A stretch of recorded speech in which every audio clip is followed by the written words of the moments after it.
back, everyone, to this week's episode of Book of the Territory, the Unprofessional Wrestling Podcast, where today we are talking NWA Saturday Night on TBS from February the 3rd, 1990. I am sitting here with Doc and not Hardbody Harper. We assume he's going to be here. He hasn't told us otherwise. He hasn't called in sick. He hasn't called in with the Rona. He's just late as usual. And Doc and I got to get started because we got kids and all that good stuff. And Harper's just somewhere, circle, ... and who knows. Doc, let me welcome you in. How you doing? Great. You know, we're still recovering from our recent. We had our yearly where we look at the books and do some BTT strategic planning. I gotta say, the growth of the show since the pandemic really was shocking. We were looking at the numbers and the subscriptions and just really where we sit down and build our vision for the future. And man, we got a lot of people listening to this show. I don't think I realized that, Mike. I don't know what that corporate speak was just now, but yes, we do have a lot of people who listen to us. For an independent show, an Outlaw Mud Show production that's stuck together with spit glue and duct tape, we got a lot of people that listen to us, and we're damn proud of it because I'm going to say this grassroots. I'm going to say this, and it's a shoot statement. From the last time you and I talked about the weekly download numbers, it has multiplied 11 times.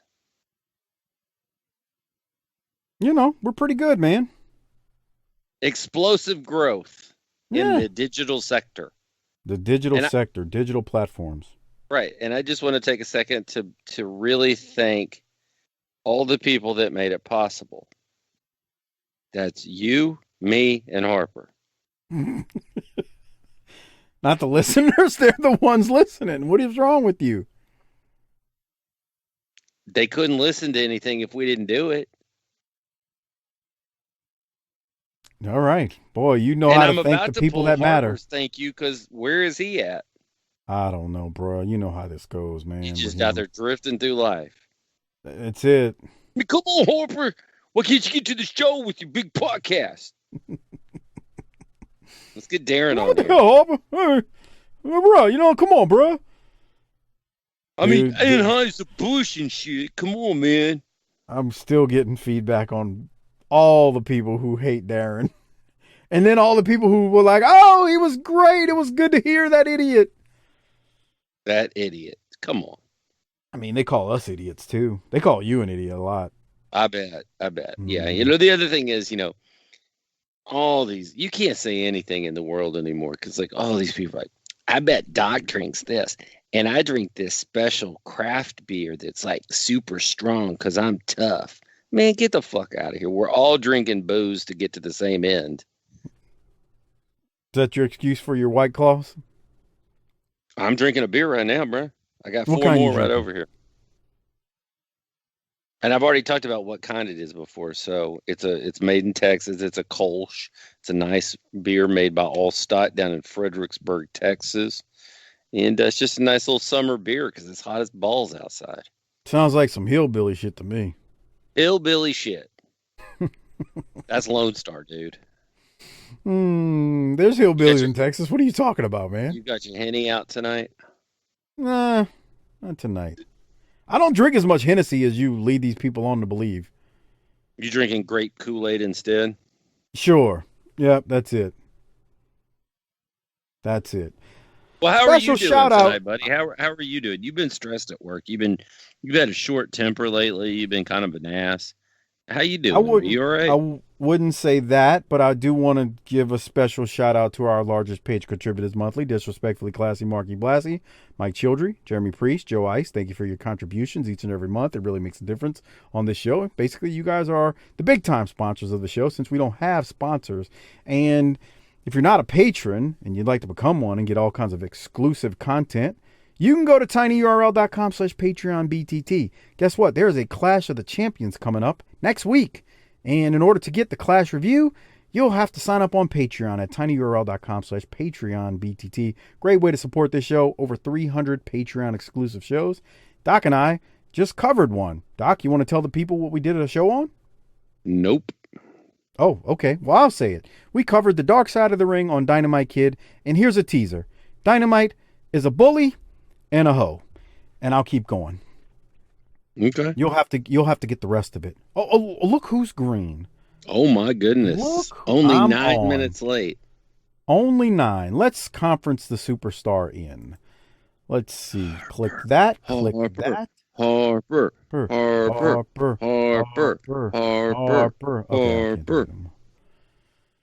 all right, dialing him.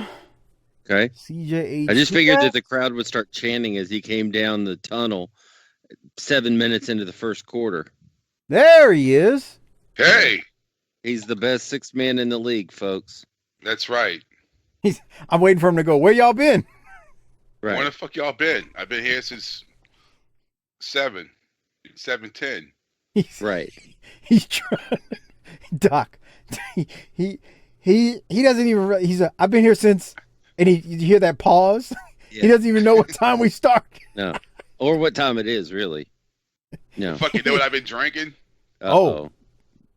I bought a 6-pack of fucking Old Milwaukee. You remember that? Jesus. Yeah. I saw it for the first time in years. I said, look at this shit. Is it as bad as you remember? Nah. It's like drinking Bush. You know. You get standard. It's not good either. Yeah. It's not as bad as I thought it was going to be. Okay. Well, why do all of us drink beer, Harper? It's a stress reliever. It's there very you go. killing them. We were just talking about all these dickheads that are all up in Mike's jock about how they think I drink White Claw all the time. And I'm like, bro, we're all just drinking booze to try to take the edge off. Yeah, really. What the price of Anheuser-Busch? Come on. Because you can't kill them. Harper, we got some news, don't we? Some Wildkat news? Yeah, July 31st. That's right. July back 31st. In the saddle again. Do you know who that is, Mike? We're back. Back in the saddle again. Do you know who that is, Mike? Tinkerbell. Take a guess, Tinkerbell. Are you serious? Take a guess, Tinkerbell. It's the boys. If you call 1-900-24-BOYS, you can talk to them personally. I think Bill Al took lead vocals on that one. The return of Wildkat Wrestling, Saturday, July 31st, 2021, Grace King Auditorium. I think I'm coming down for that one. No, he's not. We already talked about it. Hold on, Harper. Let me give all the details, and then we can discuss. 4301 Grace King Place is the address. Metairie, Louisiana. Again, in the Grace King Auditorium. General admission $15. Kids $10. Floor tickets $20. You can get your tickets at wildkatsports.com. Doors open at 6. Showtime at 7. Rumor is lots of BTT listeners are making the trek to, I'm going to say New Orleans, even though the show is in Metairie. New Orleans is a hop, skip, and a jump away. 15 minutes. You're in the French Quarter. Yep, Wildkat's back. Harper, go ahead. What you got to say about it? That's where I went to high school. Unfortunately for them. What's that? I thought it was a middle school. No, it's Meisler. Meisler, yeah. So yeah. I got a question. So y'all have been on hiatus now for what? It'll be like 16, 17 months. Something like that. Do the championships they didn't defend their belts in 30 days, but are we just going to kind of gloss over that? Well, that's not true. Tell them, Harper. The title changed hands twice since then. Okay. In Texas. Because weren't y'all weren't some of the guys working at Reality of Wrestling, Booker T's promotion? Yeah. So there you go. Do you still have the tag straps in the House of Hardcore? No. House of Harper? That's fucking Luke and his fucking rap bastard kid is the tag team champions. That's right. I heard that they jumped off the top of a mall and pinned y'all. Yeah, and now they're on NWA Power. Right. Bro, jump off a Capital One bank and maybe I'll be on fucking Ring of Honor or something. Just don't be Mexican and die at the Hard Rock. Okay. Come on. Wow. Some people aren't going to get that. They're going to, like, new listeners are going to be like, what? They won't get that. Did they fish those poor Hispanic people out of that building yet? Yeah, they're gone, huh? Yeah, they Mike? got They got them. Hey, Now- just because some people don't get it doesn't mean I have to dumb it down for them. Well, no. Tell the truth here, the Hard Rock Cafe building collapsed and 2 people died in it, and you could see the bodies from the street, and they were there for months on end. And that's not a joke. Google it. We're not trying to be funny. So that's what that was coming from. But yes. And Edward Stone, my guy, is the Revolution champion now. There you go. Yeah, The third greatest manager in the history of wrestling behind Bobby Heenan and Jim Cornette. That's right. So Harper, are y'all doing live commentary that night? I think so. That's how we do it now. It makes things easier. I'm going to have a talk with the Booker man about this. Okay. Anyway. We'll call Vince. No, not that Booker man. You know which Booker man I'm talking about. Okay. So July 31st, July 31st, Grace King High School at the auditorium. Be there 6 p.m. and wildkatsports.com. You can get all of your ticket needs are there. Just go to wildkatsports.com or go to Wildkat's Facebook page if you would like to attend and check out Harper directing his people back to the titles. Go ahead, Harper. I got a question for the Army and the Dockaholics and the Menace Maniacs. Mike Mills. Yeah, the fucking Menace Maniacs. The Menace Maniacs. The Harper Hellraisers. I got a shitload of old comics. And they're worth something. Someone fucking message me in some way where I can get a legit price guide and not just fucking eBay. I think I know who can help you. I go on fucking eBay, bro, and they got some. I was like, I got that, and it's like $200, but then someone's selling it for like $30, and this guy's $50, and this guy's $75, and you might, and I don't know the answer to this, and we'll see if anybody gets you some better intel on this. You might, if you have some that are worth enough, you might want to spend the money to get them professionally graded, because you could get even more money. So if you got, if you have like a sporting cards, basketball, baseball, football, any of that shit in town, you might talk to them because some of them have in-house like official grading in there. Because I got a #1 GI Joe from like 1982, and it's worth like $200. And a friend of mine, Andrew, said they got companies that you can send it off to, and they grade it. You can get it restored where they put like new staples in it and so on, and they dry clean it and they get it as clean as possible. So when you do get it graded, it's a higher grade. I got you. Did I tell you my story about cards? Yeah, when you went to go buy them, and they're like, "No, bro." No. The ones I have that are worth worth all the money. This is a shoot, and I don't know how I feel about this, but in 1986, I bought a bunch of basketball cards, and they were extremely rare. They didn't make that many of them. And it's got Michael Jordan's rookie card, and I had the whole set. And I spent $18 on the whole thing. In 1990, I sold a Michael Jordan rookie card for $100, and the whole set for $550. So I made $650 off of $18 in 1990, and I used that money to buy my first car. Which was what? A 1979 Cutlass Supreme. Okay. It was a coupe, huh? Yeah. So there you go. Today, that Michael Jordan rookie is worth $75,000. Isn't that fucking crazy? That's why, like, you gotta strike when it's hot. And right now, those comics are super fucking hot. And what pisses me off, I know for a fact y'all know who the Winter Soldier is? Yeah, of course I do. Of course. Yeah. I had the first appearance of him. And I go look online, bro, it's worth like $2 fucking grand. And I know I have that comic. I know I do. And the more I think I can't find it. And the more I think about it, I think I gave it to my nephew like 10 years ago. And he's still eating his boogers too. Little yeah, shithead. I'm just like I'm so pissed about that, dude. Imagine that though. I bought a car 31 years ago. Today, if I had that shit back, I could pay off my house. Yeah. So you're not too smart then, Doc. You're not as smart as you claim to be. But you never know about the butterfly effect. I got that car. I was able to get a job. I was able to get to my job, and I was able to start my long career of success at that point. So I might not be sitting here today being as badass as I am if I hadn't done that then. You never know. Yeah. That's how you talk to yourself to make yourself feel better. The fact that you don't have 75K I go up in the right attic now. and do the Von Erich thing. So that's nice. Come on. Come on, don't go in the attic. It's probably hot as fuck in there. It is hot as fuck. But I had a friend that found their dad swinging in the living room, and it messed him up. Oh God. So you make a joke about it then? Well, I'll go up in the attic, so eventually the smell will draw only Mrs. Doc up there.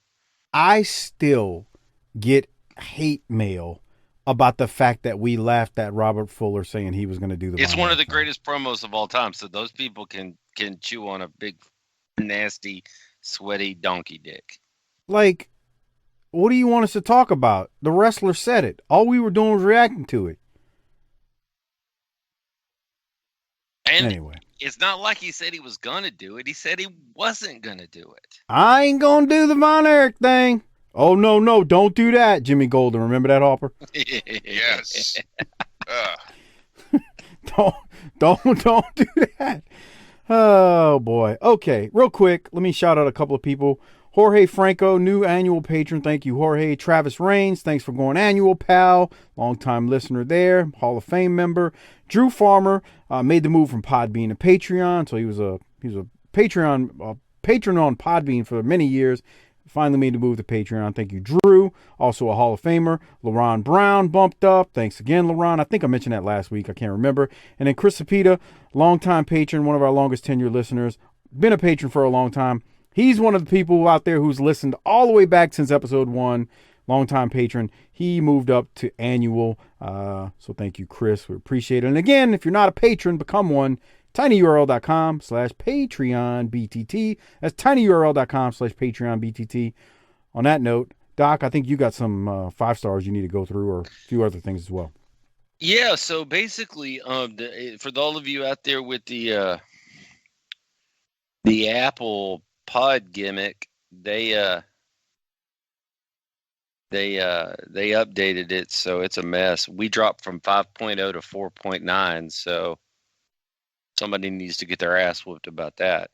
Do have a couple of 5-star reviews this week. The first one just came in a couple of days ago from, God, I can't even see that shit. My eyes are going out. I'm going to be blind one day. Wartkey. No, call that's no? Will Hartke. Oh. Do I know him? Not unless you're trolling on the Facebook group. I'm not. Okay. It says Doc for North Texas. But I needed to set that up because he says Doc is the best. And you're going to say, I don't know him. And that's going to contradict some things he's going to say here. I can't begin to tell you how great Doc is on this show. He truly keeps those 2 curtain jerker outlaw mudshow bums, Mike and Harper, in line. And his knowledge of wrestling is unsurpassed. He also paid me to write this, but the show is great anyway. You know where that all falls apart, right? The logic is that I paid him to do something. What you don't know is I know this person well, and that is the greatest rib of a review that we've had so far. Why? Because he hates me? Can't stand you. Well, Thinks fuck you're you a then twat. too, buddy. How about that? That's nice. What? I was just supposed to sit there and take it? Fuck that shit. He's mad, Will. Oh, boy. Okay, keep going. We got another one. This is from a Chris Zauch. Zaha. That's it. It's Zacha.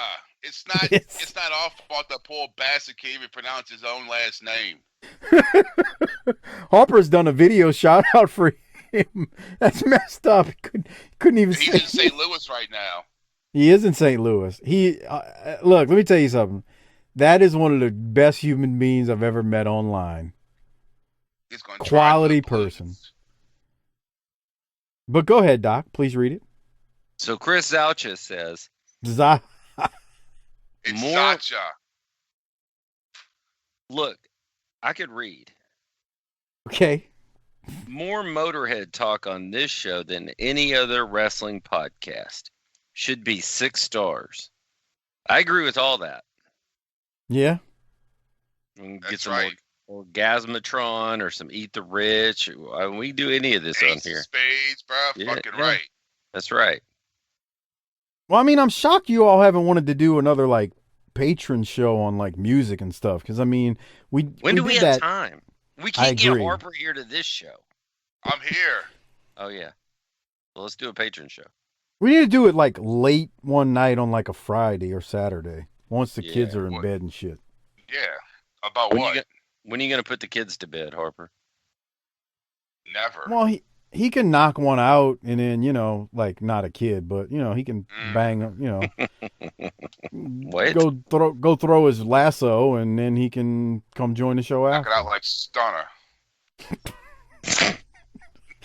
He's number one stunner. Jesus Christ. Grow up! What's wrong with you people? Michael Angel, get control of this show. What's your problem out there in the Facebook group? Dude, let me tell you something about the Facebook group. Facebook is dinging everything. They are pulling posts from like 2019 and Bruh. pulling them down, and they're putting people on what they call post approval. So people keep emailing and messaging me, and I'm like, I've got nothing to do with that. Let me repeat, I have nothing to do with that. When you get put on post approval because they dinged you, that is that algorithm. Blame it on the Zauch. I have nothing to do with that. As I say that, y'all some filthy people out there. Y'all are filthy. Bruh. Woof. Speaking of that, dude, what's that? I saw someone in the Facebook group posted that picture of Missy Hyde doing a reenactment as a Viet Cong. That doesn't Yeah. sound good. Yeah, and she said she did it in Louisiana. Dude, imagine how, because I saw the picture, she's wearing all this shit.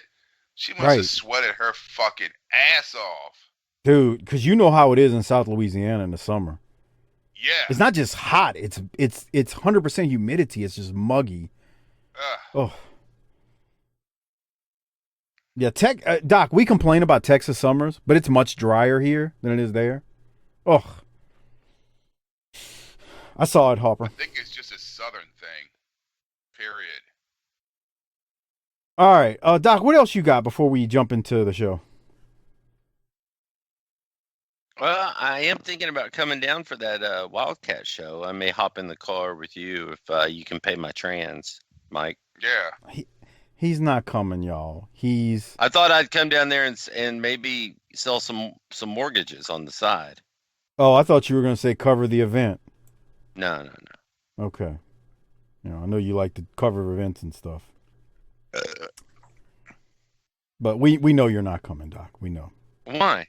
How do you Not don't what you know do. anything about me? Oh, I know a lot about you. You're quite the asshole. That's And a prick. nice. That's not. Yeah, that's nice. Harper's That's real not. classy. I know. Super classy. Harper's a nice guy. You? I don't know what your problem is. Come on here, and a couple years ago you said, I'm not going to play heel no more, but you still play heel. It's what you do. Harper, why are you laughing? You know I'm telling the truth. Exactly Hey, what I he just does. want to announce, Harper, you better get ready. You're going to have a new third man in the booth next week. I will not be here. Is it Lance? It's not Lance. It's Mike Crockett. But Okay. we already know what you're going to do, Harper. What? The last time, what is that snapping? Is that Harper slapping his leg with a I'm clicking hanger? my Like, toenails.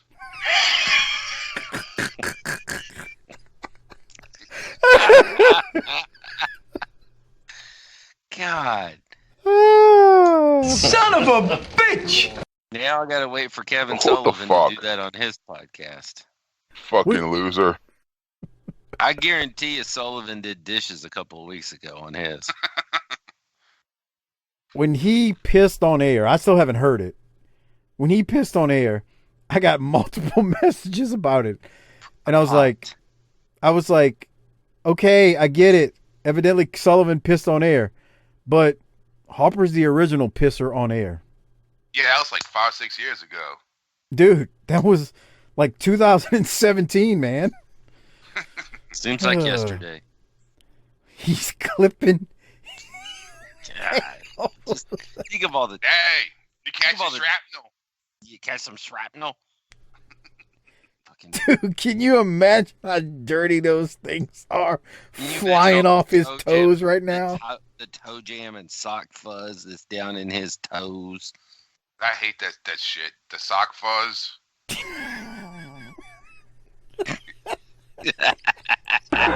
Jesus. Oh boy.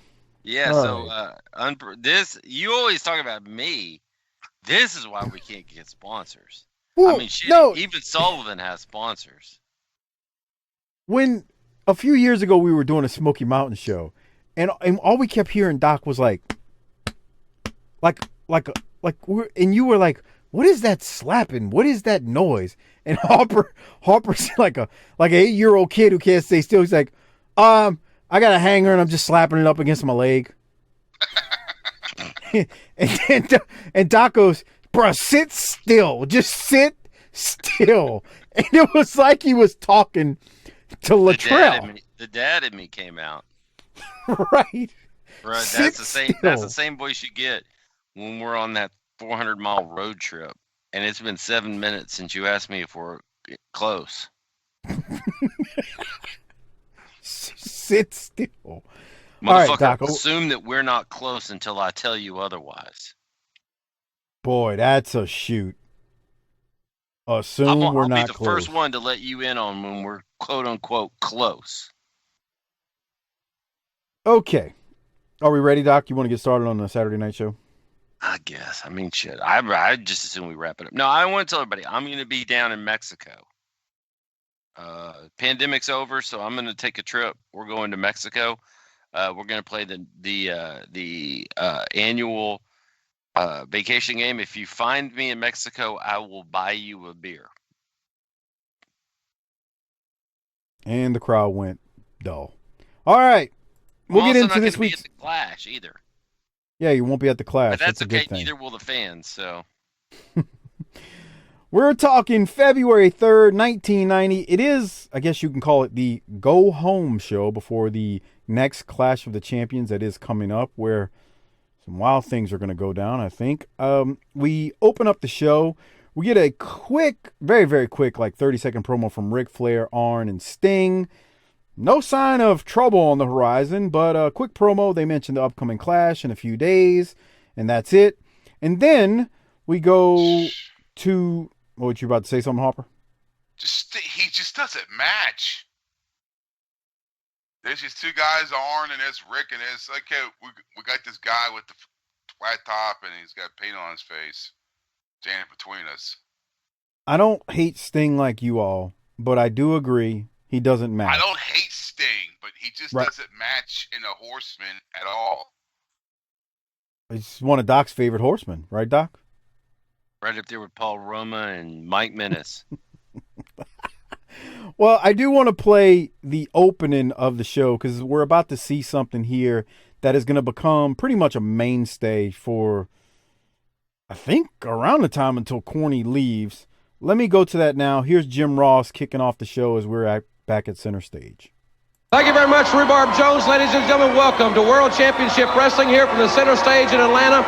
We've got a great crowd on hand. Many of the students from Emory University are here, and we're happy to have everyone here at the center stage. It's a full house tonight. We've got a great program. We're going to take a very in-depth look at this Tuesday night's Clash of Champions. The legendary Spanish star, Mil Mascaras, will be here as well. And now, ladies and gentlemen, I'd like to introduce my new co-host on World Championship Wrestling. Please welcome Shim Cornette.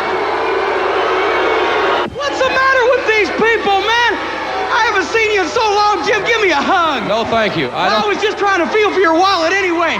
What's the matter with you rednecks? Don't you know a great color commentator when you see him? I'm back, and I'm back to stay. And on the Louisville Slugger today, I understand you taking the payola. A special show, the Louisville Slugger today. I had a couple of ideas for guests, but woman has bought the Louisville Slugger, and she's going to be on it today. It's her show. She can do whatever she wants. I'm just going to hold that microphone. Well, ladies and gentlemen, there you hear. We're going to talk about the Clash of Champions. The four horsemen are here in the hour, and we will see Arn Anderson and Sting in tag team action as a prelude to the Clash. A prelude to the Clash? That sounds ominous, and there's going to be a lot of ominous things going at the Clash of Champions this Tuesday night. But, brother, what a show we got today. I'm looking forward to it, especially since I've already made a profit off of it, and the show hadn't even started yet. Ladies and gentlemen, Shim Cornette will have a lot to say, no doubt, in the next 2 hours. But right now, let's go up to our good friend, Rhubarb Jones. I don't like him that well. Well, to say JR is unenthusiastic would be an understatement. Doc, you got any thoughts on our new color commentator here? Well, I don't believe him. I mean, how can you? They switch out. I mean, Corny's been there, Sullivan's been there, Gordon's been there. He's just as likely to be gone next week as he is to be there. Yeah. Well, there's some truth to that, I can see. I mean, I get it. You told us he's going to be there, so I believe you, sort of. But did you notice at the beginning, Rhubarb got a Chiron? Yes. Okay.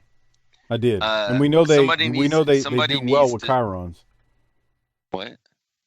I was say we know they do well with the Chirons. Yeah. Somebody needs to send JR to BTT sensitivity training. Mil Mascaras is not a Spanish superstar. He's Mexican. He's Mexican. Yes. Do you think these hillbillies? How many people caught that back in the day, Doc? None. I'm pretty sure that everybody at home was like, I just thought he was a beaner. That's nice. I don't even. You say some really stupid stuff sometimes. I'm talking about Send them. all your I'm the hate one that mail. pointed out the insensitivity. I enjoy and appreciate and celebrate each and every one of our Hispanic and Latino friends. Okay. Continue. Especially the females out there, if you know what I mean. What in the flying piss does bringing in Mil Mascaras do for us here? It means Cactus is going to do something insane. Well, that's a different story. But, this is a guy that was on in all those very early 80s PWIs that I had, 82, 83, like every month. But shit. The only thing I could think of is it's because the Clash is in San Antonio. Yeah, they're in Texas. That's what it is. There's a strong, Latino population. They're in Corpus. It's the same thing. It's really not. It's about 2.5 hours difference in a car. I remember that's where in the movie The Legend of Billie Jean. No? Come on. That's where they're supposed to be. Okay, yeah, now that you said come on, I do remember it, yeah. You jogged my memory. That's nice. Knocked something loose. Hey, if Woman is hosting the Louisville Slugger, can we rename it the Ham Wallet? Oh! I call it the You're fucking an idiot. personal... It should be sponsored by the fucking personal touch sponge thing. Actually, that would make more sense. Not because Woman needed to use that. I'm just saying, just in general, that would make. It's called Today's Sponge, Harper, not the touch Today's sponge. sponge. This ain't your mama's sponge. This is today's sponge. The thought of that just still. Your mom's sponge was tinged with lead-based paint. Her uterus just fell out of her body. I'm Woman, and I'm here with the hatchet wound. Come on. Boy, y'all are off and running to just extra filth tonight. Well, we've been getting doing a lot of focus group feedback with the patrons, and we've decided that we need to ratchet up the filth. Focus group? Okay, Cody. All right. Harper, did you have any other thoughts on JR and Corny's opening? No. Well, let's keep moving because the first match on the show is Rick and Scott Steiner versus Brad Batten and Mark Kyle, Killer Kyle. But, of course... Well, it's not, first of all, they're not the Brattons. They're the Battens. I know. I said Battens, but the graphic says Bratton. Bratten. There's just no quality control. I mean, it's just... So I wanted to stop it there. If you're watching the video version, you can see this. Where's the other one? You mean Bart? Yeah. I don't know. Central States. I paused it. You got what? About today's sponge. Oh, what you got? What for us about today's sponge? Some history about it. Oh, okay. Let's hear about this. Educate us. It was developed in the 1980s. That today's sponge was pulled off the market in 1994 after inspectors with the Food and Drug Administration found bacterial contamination at the manufacturing plant. Maybe it was a yeast infection. Wow. Thanks, Obama. Thanks. Wow. Thanks, Bush. What year was it? 94? Yeah. That would have been Clinton. Oh, yeah, okay. That was Clinton. Thanks. Okay, thanks, Clinton, Obama, and Bush. There you go. We covered them all. Everybody. Hey, man. Republicans both and parties Democrats. Are the same, bruh. God, I can't even think. Just the thought of that, I'll call it a contraceptive, as Harper pulls down his Facebook or Twitter feed again, because I keep hearing... I can't even think of the thought of that sponge soaking up whatever. Ugh. I still want to know, could you wash it or it was a one and done? Why don't you look at where you're researching it? Was it reusable? Doc, how about Brad Batten's look? It's pretty bad, but for him, it's pretty good. Yeah. It looks like he's the bass player in like Confederate Railroad. I saw them at one of those farm aids. Oh, really? Yeah. I went all day. They were there. Yeah, he looks like he would be jamming out the 38 special on the regular. But he looks good for him because they had chopped off that long hair in Smoky Mountain, and it was kind of weird because they're hairy, but they had taken care of it, so he looked all right. They got the fluffy mullet going right here, bro, or one of them does. Let me say it. So is he the one that's dead? I always get confused by which ones. Because they're twins. Yeah, no, their names are so close. Is it because they're twins or because they're white? Wow. Okay. Wow. Yeah, can you hit 5 minutes and 15 seconds real quick? Sure. What are we? I have no idea what's going to happen there, but I imagine it's going to be good. You just write down the timestamp, and you're like, oh, we'll see it when we see it. Well, my actual note was 5:15 is crazy, so we'll see how crazy it is. Yeah. What are they? Looks They've got crazy. Killer Kyle. I don't even know how to describe this. Yeah. It's a double bulldog. Bulldog but I don't know. I don't know what the hell that was called. It was a bulldog done with two guys, and I'm gonna leave it at that. Corny and JR are promoting the clash that's coming up with Doom and the Steiners, where Doom will be putting their mask on the line against the Steiners for a chance at the belt. And this thing ends when Bart Batten gets hit with a Steiner line that knocked me out just watching, because that's what it is. Oh boy, this was really, really nice looking. Doc, did you have any other thoughts? Look at that Steiner line right there, and that's not even finished. He got all of it. What else you got from this one, Doc? The Steiners look as convincingly invincible as the Road Warriors have at times in the past. Yeah, the matches. This looked rough. That fucking Samoan drop. This? Fuck that. Look at that. Yeah, he spiked him on that. I mean, it wasn't horrible, but that was a nice Samoan drop off the second rope to Batten.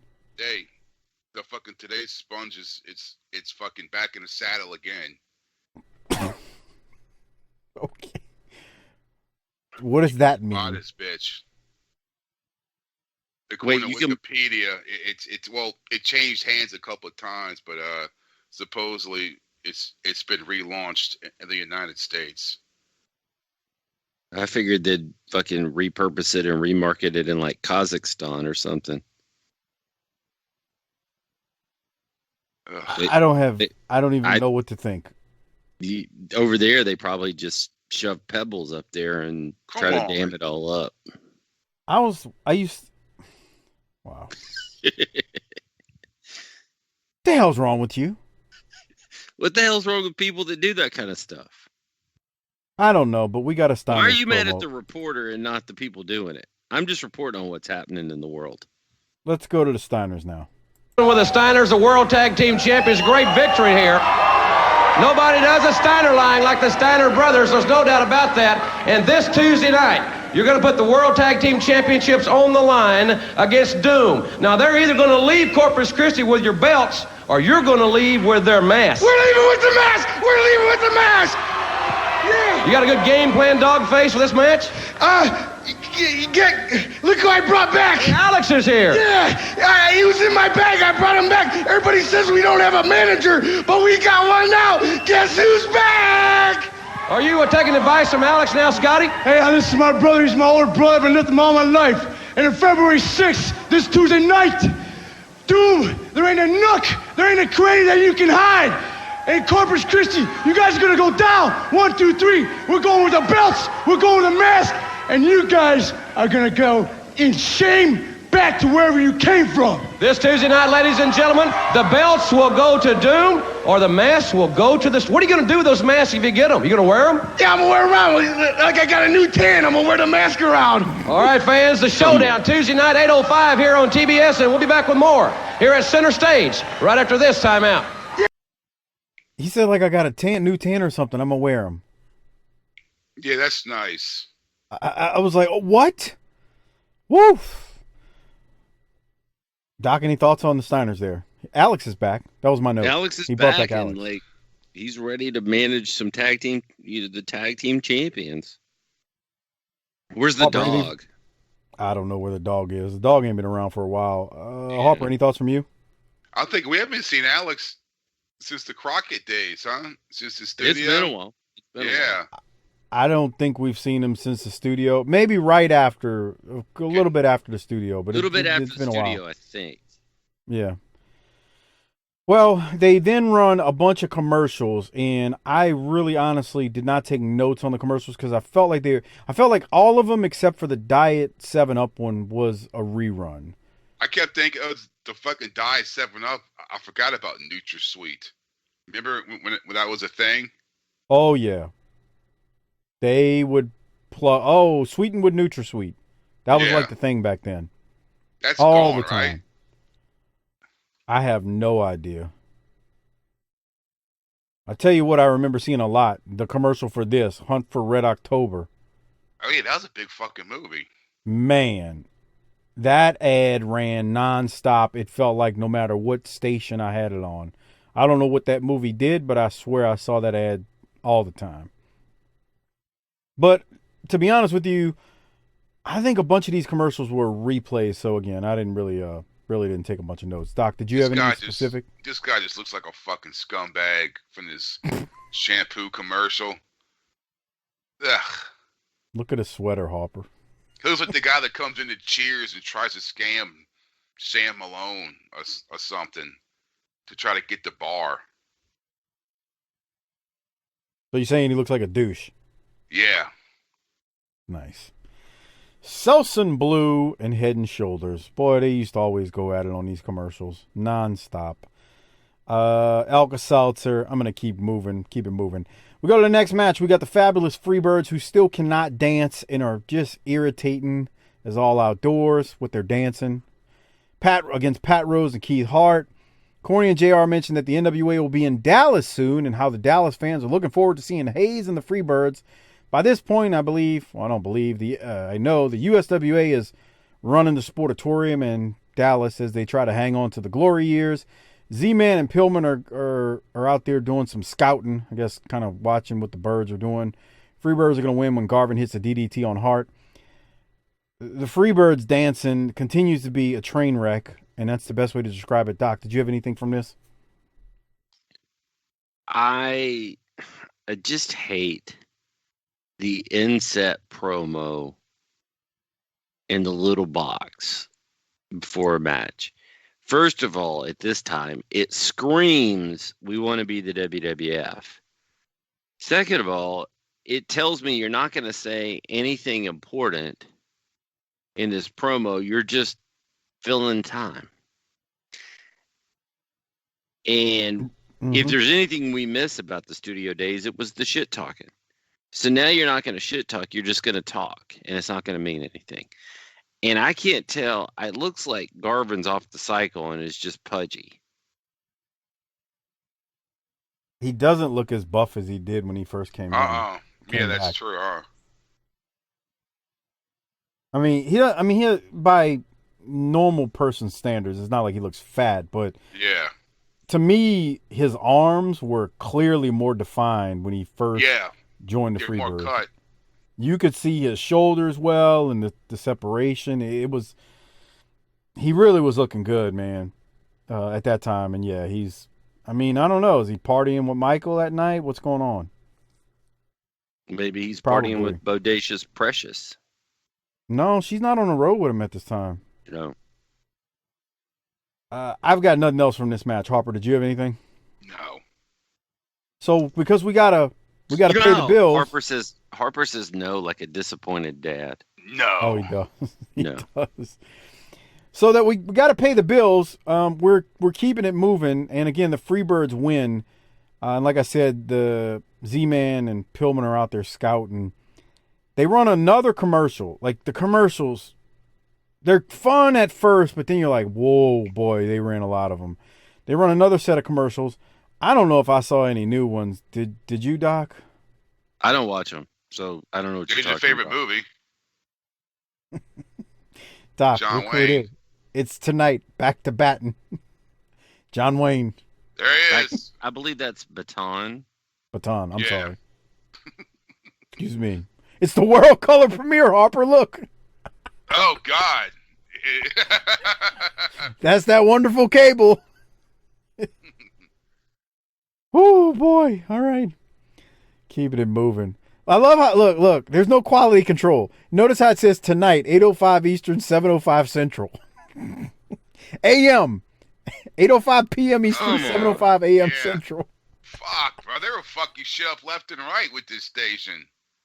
It's a TV company. And I just heard today in Conrad, because, apparently we need to come up with a new show so that he can have a new show. But them doing 86 Crockett, Shimani was like, well, you have to realize we had people that just weren't experienced at doing live TV. They just put on Andy Griffith. Well, how do you explain this shit? You don't. When you say how do you explain this, you're talking about TBS's own graphic, their own stuff, not wrestling, but their maybe own the stuff. Product wasn't too southern, but the damn idiots that were trying to do shit were. I'm surprised for the Braves games that they don't call them the fucking Boston Bruins or some shit. They were too busy losing 100 games a year too. Yeah. Doc ain't lying. Now we are about to hit the point where Smoltz and Maddox and Glavin are going to hit it, and it's about to be lit AF for those bastards. But boy, they had a run. Oh my! Keeping it moving, we come out of commercial. We get the Samoan Savage versus Zan Panzer, a.k.a. Brad Anderson, a.k.a. Agent Steel, son of Gene Anderson. Samoan Savage is going to win with a splash off the top rope. Humperdinck is making his goose shooting face as they come out from the curtain. His what face? His goose shooting face. Boy, I bet. Look at how him. small his pupils are. He's like a fucking Muppet. Those aren't human eyes. like a Harper. He's like a Muppet. Humperdinck comes out. He go makes back his and face. rewind to that point though, because there's a lot of people out there that want to know what T-Rex look like. Bruh, if you took that orange hair off and you put short black hair on them, that's the T-Rex. That's God, bro. Am I wrong, Mike? Mike. No. That's not. No, he don't look. T-Rex ain't beat red like him. This dude's damn near orange in the face. That's because he's tanning and shit, and he's orange. He looks oranger. He ain't tanning. He's about to also have a heart attack, so he's a little red. I mean, if you got the T-Rex up and moving around like that, he'd have probably, overheated too. I don't know. The beard's if he didn't have the beard, I might agree with you. If I could see him without the beard, but it's mental gymnastics. You got to work a little bit here. Sure. Well, like I said, Samoan Savage wins. He's going to hit the splash off the top rope. After the match, Dr. Death runs out and stops the Savage from hitting a second splash off the top. Lots of chants from the crowd for Dr. Death when he does come out. Nothing happens, though. And they do that because I haven't watched it yet, but I haven't rewatched it yet. Let me say that. I believe those two are going to wrestle at the Clash, so that's why they bring out Dr. Death to run a little angle before the Clash. Doc, any other thoughts on this match? Where's the other Samoan? Yeah, I was wondering the same thing. Clash of the Champions Texas Shootout. They show a preview of that, it's an ad, a commercial.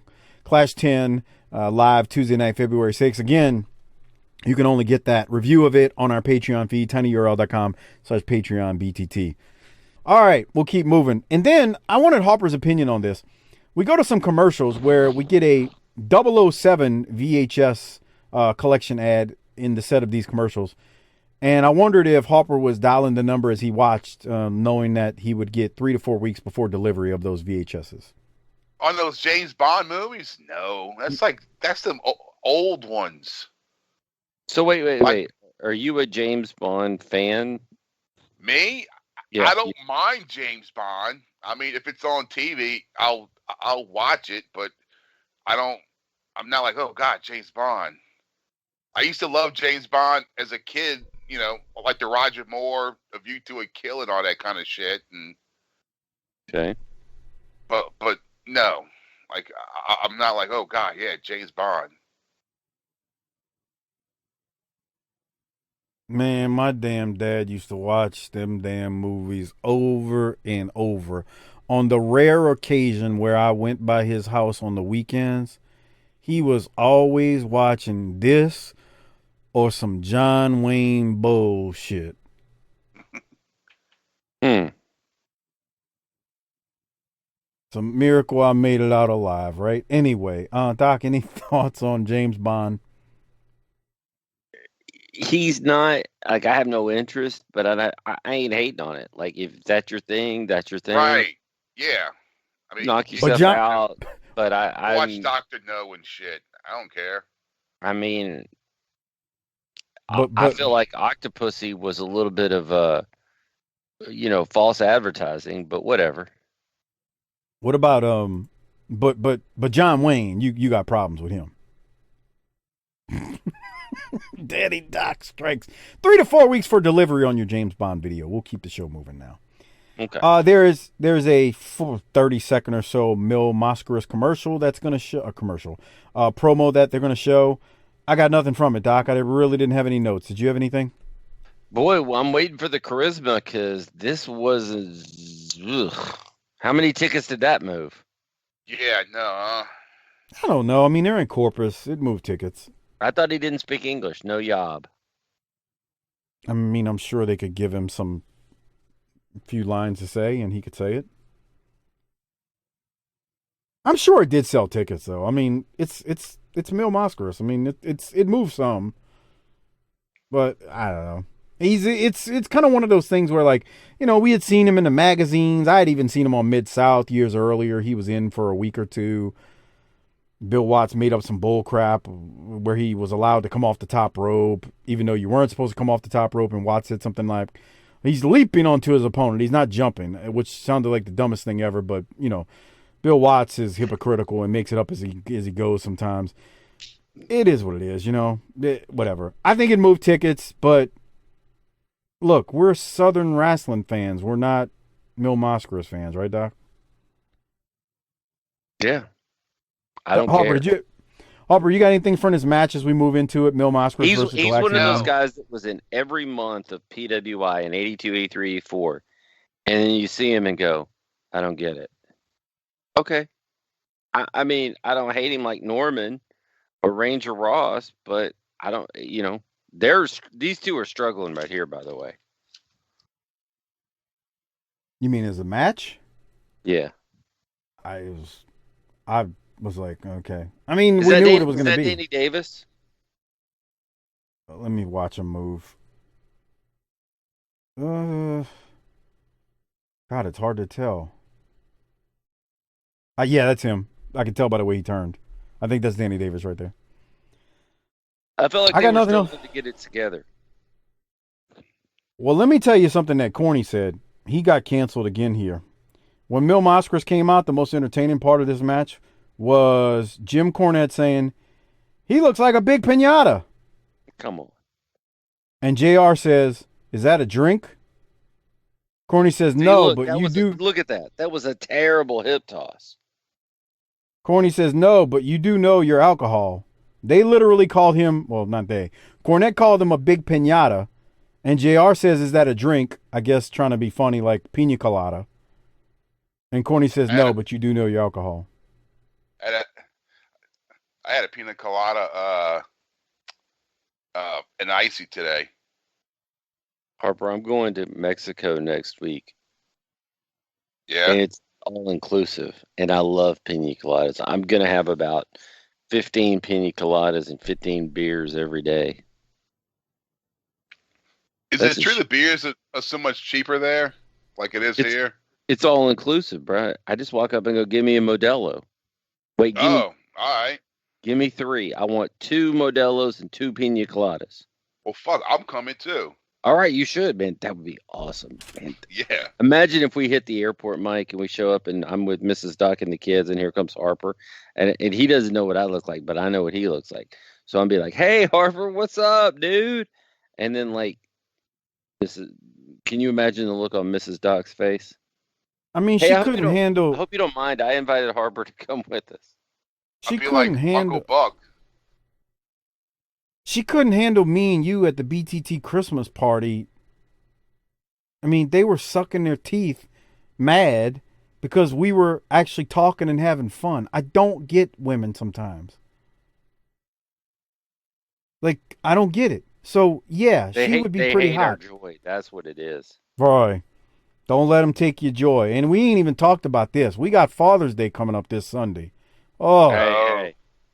I just want to say happy Father's Day to all the single moms out there that named their son King and are stretching those scrubs out at work, Just because you're working the front desk and accounts receivable, don't let them tell you you're not in the medical field, honey. You are dirty. You're so... It's true, though. He's filthy.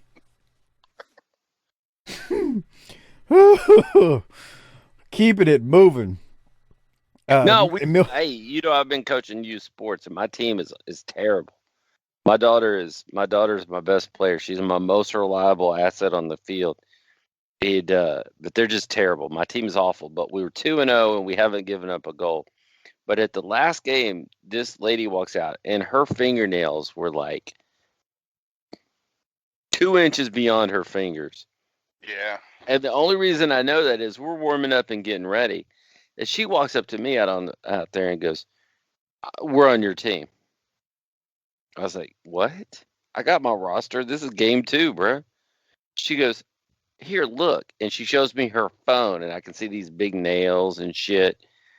And I'm like, "No, see, you're showing me a screenshot that says you're playing us. So you're down on the other end playing that on that team." And she goes, oh, thanks. Come on, King, let's go. Oh God. Are you kidding? This is a shoot. And so I walked over immediately and set up my players, and they're 5 and 6. And I was like, all right, there's a chance this kid could be good because he's like king. Remember Peerless Price in the NFL? I was like, there's a chance this kid could be good. So I'm putting my kid on defense because we're going to stop this shit. And he was the best player on that team, and we still beat him. And his name is King, and she's a whore. How about that? Come on. Dude, why would you just call her a whore because of that? Why are you going to name your kid King? That might be a nickname. You don't know. Yeah, but fuck, why would you have it as a nickname? I don't know, man. What's he the call king him... of? Getting his ass beat by a bunch of ragtag 5 and 6-year-olds on the soccer field. What's he the king of? I'll tell you this. I'm going to tell you all this. There's 3 things that have Mike just hot under the collar these days. One is the whole state of our electrical grid, and you heard about that. The second one is the NBA in general, and y'all heard about that a few weeks ago. And the third one is the single moms who try to horn in on Father's Day. That shit pisses him off. So if you're a female listener out there and you're going to try to stake a claim on Father's Day, Mike hates your guts. What kills me is the people who come at me that don't understand it. And they're like, single moms do this and this. I go, hold on, pal. I was raised by a single mom. So you take that shit and you can go somewhere. Not only was I raised by a single mom, my single mom also never was like, oh, happy Father's Day to me. You know why? Because she wasn't a father. She was a mother. She already had Mother's Day. So stop trying to hijack literally, we get one day, Doc, because Christmas ain't ours. Christmas ain't ours. Mother's Day obviously ain't ours, nor would we want to hijack it. I never see single dads hijacking Mother's Day, but that's a whole nother topic. And every every dad just wants an hour of quiet, and you ain't even gonna get that. And you ain't even gonna get that. Valentine's Day, like Harper said, Valentine's Day ain't our day. Our own damn birthday ain't our day. No. We literally get one day. I'm going to be in Mexico for Father's Day, so I don't give a shit. But I told Mrs. Doc, I said, look, if you feel compelled to spend money for Father's Day, here's what I need. That's the other thing. They get you something you don't want or need. And I said, look, I'm going to go buy this regardless. I don't give a shit if you buy it or not. I'm going to buy it. So if you want an easy way to go get me something because you feel like you need to, and if you don't because you don't know what to do, I'm good either. I need a new outdoor hose to hook up because the one we got's leaking on that side of the house. And she probably is like, that's no fun. That's no fun. Oh, that's you what don't want to give me. You don't get me. You don't want to get me what I want you to get me. You want to get me what you want to get me. Oh, okay. So how about I get you fucking anal for Mother's Day? Come on. Wow. Well, you'd be a dick if you did that. Literally. Wow. Well, we're never going to get through this. I'm just telling you, all you real kings out there, know your worth. It's Father's Day coming up. You kings. Keeping the show moving. We got to go to a Lex Luger promo. Here it is. He got back. We're here, ladies and gentlemen, the United States heavyweight champion, the total package Lex Luger. And you not wrestling this Tuesday night at the Clash, for my sake anyway, is you're very conspicuous with your absence. However, I know you're going to be there live in Live Funk's Grill. Is there any announcement you're going to make, or what is the exact reason you're going to be there? I know the last time you made quite an impression. Yeah, things seem to happen when the total package Lex Luger's around. There wouldn't be a live Clash. There wouldn't be millions and millions of viewers out there, Jim, if the total package Lex Luger was not present. Because I am a major force in the NWA today. I am what people do when they switch that set on. This right here, 270 pounds of chiseled perfection is what the world tunes in to see. And I am definitely going to be there. I wouldn't miss it for the world. It is great exposure. And a total package Lex Luger has one thing on his mind right now. Everybody's worried about this Sting and Flair wrestling on the 25th. The match, Jim Ross, I said before, should have never been signed. But it has. I've been backdoored once before, going back to Ricky Steamboat. It will not happen again. I will do everything and anything. I don't care who I have to go around or what has to happen. That match on the 25th will not take place without Lex Luger.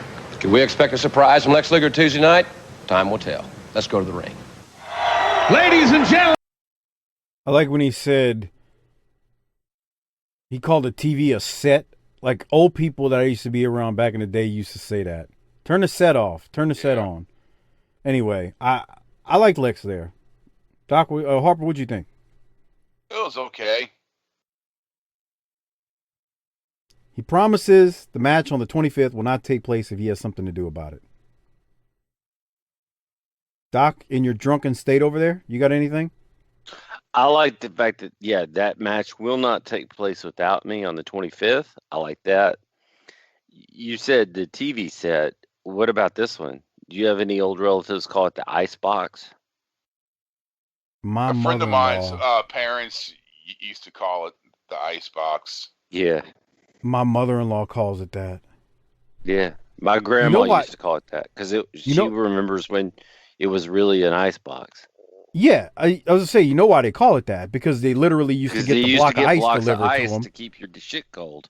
Yeah, it's a big, huge block of ice. They deliver it, and that's how your refrigerator stay cold. So they called it the ice box. Yeah, crazy. Yeah.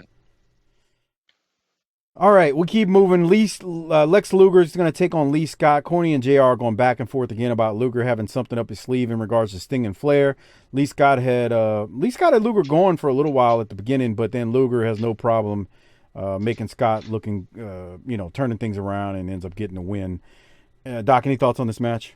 Well, did you notice that Lee Scott shaved his mustache? Oh, yeah. I knew something looked different. He looks different. Decade. Well, no, he had his mustache a couple of weeks ago, too.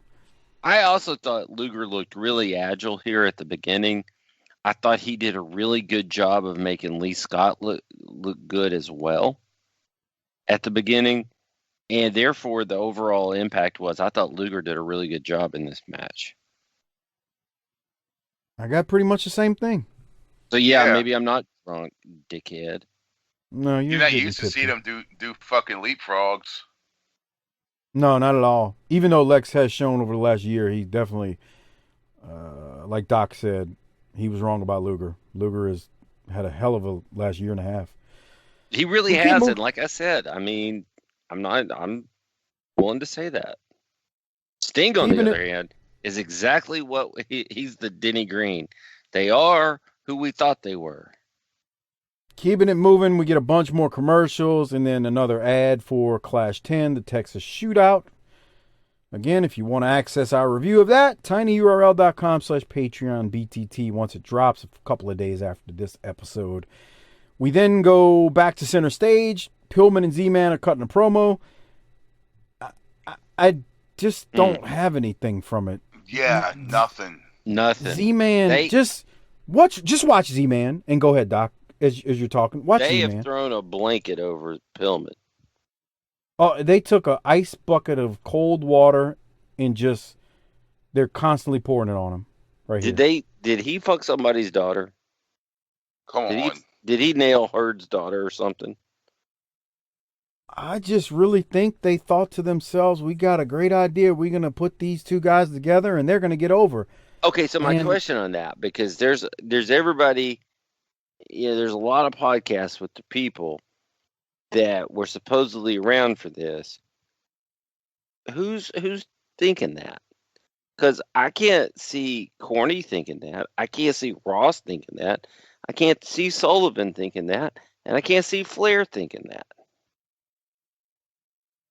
I don't know, man. It's terrible, though. And I can't see Flair thinking it because the story is Flair really loved Pillman. Right. Like yeah, exactly. He touted how great he was. JR's been a fan. Why wouldn't Corny be a fan? You know? It was almost like they needed something for Z-Man, so they're like, well, we'll just put him with him. But it just terrible. It's dull as fuck. It's so bad. I can't even. I watch their promos weekly now, and I'm like, oh boy, here we go again. We had something that was good, and now we have two guys that do nothing.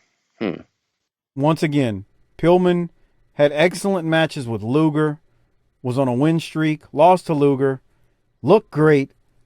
Oh, let's put him with Z-Man.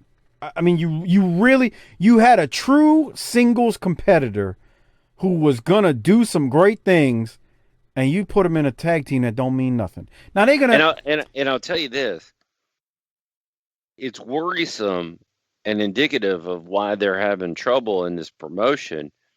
Is what is every wrestling promotion trying to do constantly and at all times?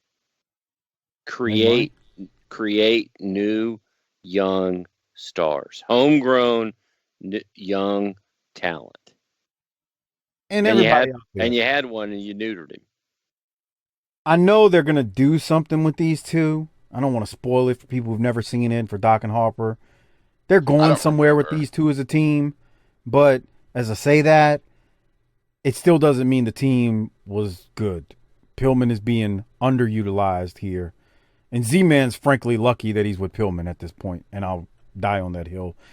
Next match, Rock and Roll Express versus the Terminator, a.k.a. Marcus Laurenitis and Bob Cook. Corny rips on the Rock and Roll the whole time. He hates that they're back, and he wishes they would have put out commission a long time ago. Yada, yada, yada. Something important here, JR and Corny do mention that the U.S. Tag Title Tournament is coming up. I think they said it last week, too. And JR promises an update next week. As it pertains to the tournament, Rock and Roll Express are going to win with the double drop kick. Harper, anything from this from you?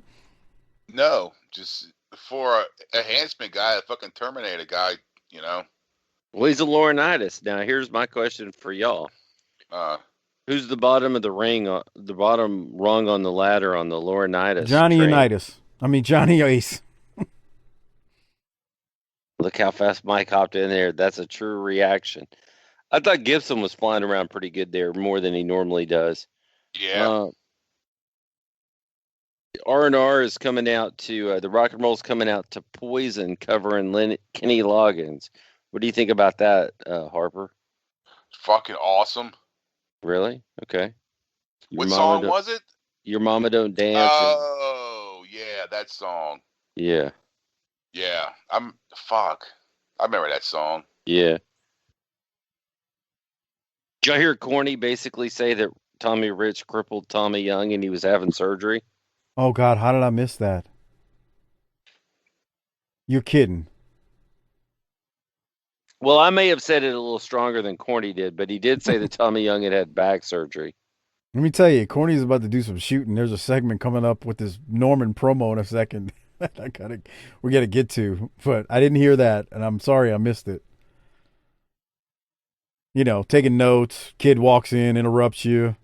Yeah. Oh, yeah, you got to watch this in like 3 different rounds. Oh, God, it's never in one round. Never.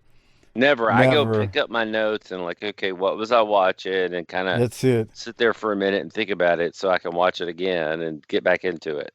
Dad, come outside. The dog is doing X, Y, and Z. Okay, let me go see. Oh, Dad, can you all get right. me a glass? Can you get me a cup of water?